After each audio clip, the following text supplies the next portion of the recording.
Tingnan yung pag-ano ko ha. Ayan, okay. Ang suction catheter, 6. Gauge 8, 10, 12, 14, 16. Pero mostly ang ginagamit is 12. Huwag niyo munang hawakan to ha. Huwag niyo muna. Yan, ito ang controller natin. Ito ang controller ha. May mga staff na pwede po Oh, yun. Diba? Ha? Ito, basta ito.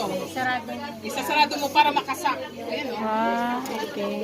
Para makasak siya. Pag naka-open siya, pero wala ano. Pasok Okay. Ngayon, pag suction sa mouth, masyadong malaki ito eh.